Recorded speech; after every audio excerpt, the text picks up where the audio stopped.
Hey guys, welcome to Dylan's Little Hobbies, and today I'm going to be doing a live reaction, well, no, wait a minute, that's not what I'm going to do. What I am going to do right now is I'm going to read the comic book here in a second, and I want to talk about what I think of Mace Windu. I'm going to be reading the Mace Windu comic book and everything. And I'm going to be doing a live reaction, live read to it, and then I'm going to be doing a live review of it and everything. And, you know, I did my video on talking about Mace Windu and everything, and it went so long that I decided that I had to split this up.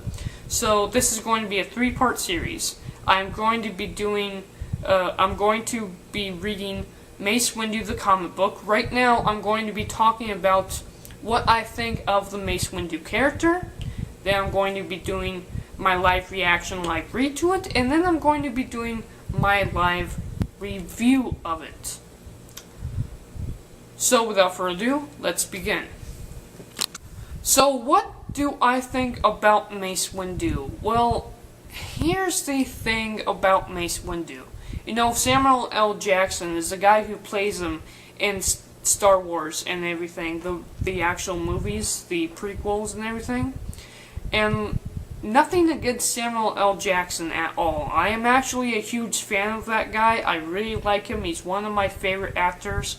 And believe it or not, I absolutely love him in Avengers and the Marvel Universe. He is the perfect Nick Fury. Whenever I think of Nick Fury, I think of Samuel L. Jackson now. He is absolutely perfect in those movies. The Marvel movies is a perfect example of how to use Nick Fury, of how to use Samuel L. Jackson, in a big-named franchise. However, in Star Wars, I don't know. I'm sorry to Samuel L. Jackson. It has nothing to do with his acting or anything. I think it has everything to do with George Lucas. And you know, there's a lot of problems with the prequels that a lot of people blame the actors. It's not the actors' fault. It's George Lucas's fault. While I love George Lucas, the prequels are terrible.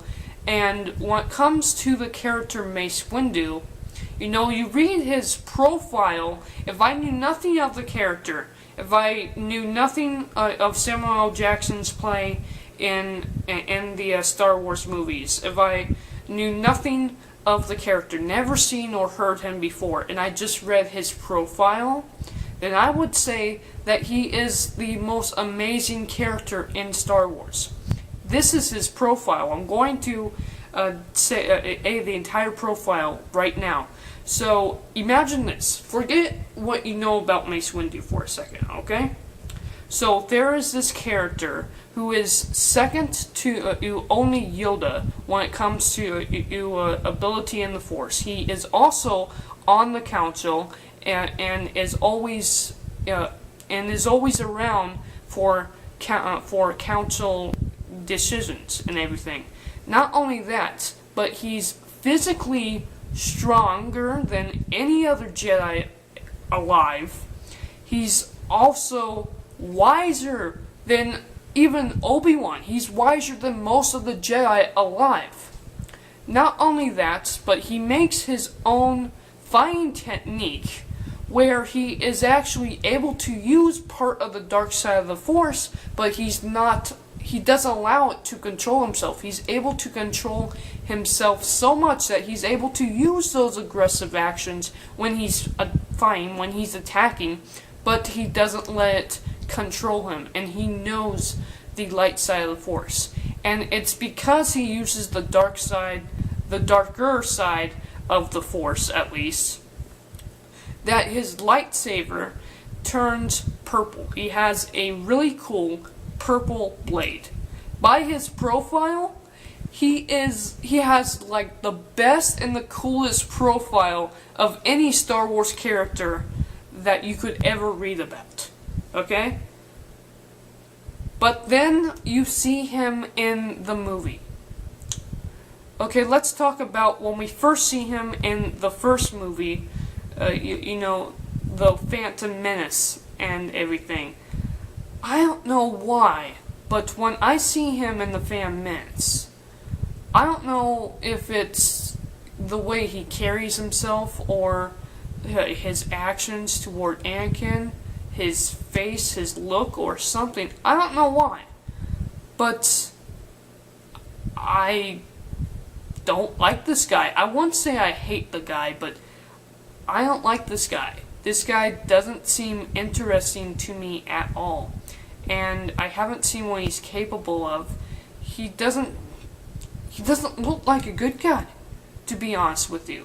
I just don't like the guy at all from the first movie. If my perspective from him, I don't know. I don't know if it's his demeanor or his action or whatever, but he really doesn't seem like that great of a guy when we first see Mace Windu. Now let's move over to the second movie.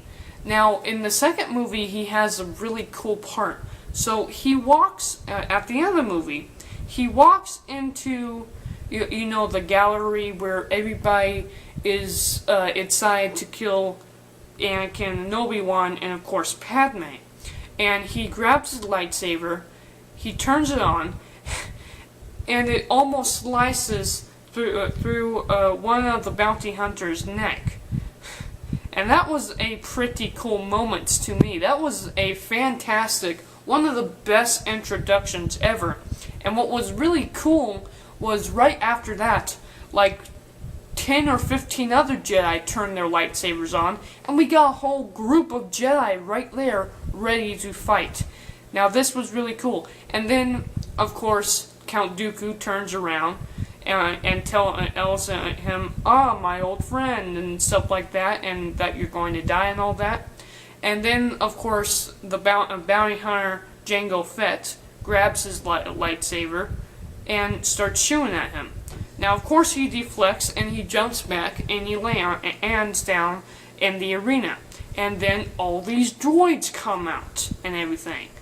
And, you know, what's really, really awesome is that scene alone. But what I think would be really, really amazing is if all of these droids walked in and he alone was able to take about 50% of them out by himself, because he is supposed to be a powerful Jedi.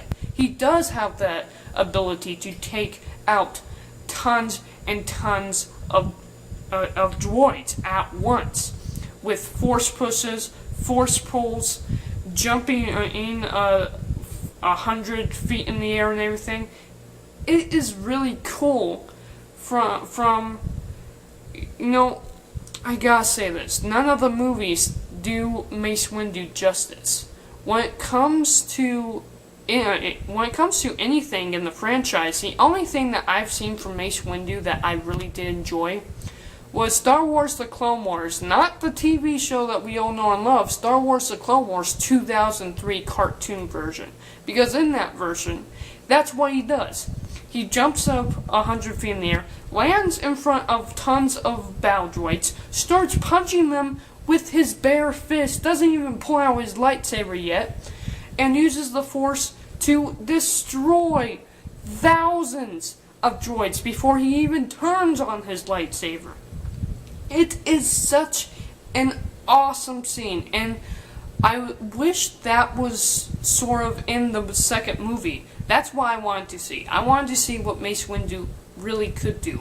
And before anybody says it, before anybody goes, yeah, but that was a thought, that was a second thought after the second movie, because, you know, that TV show came out later on.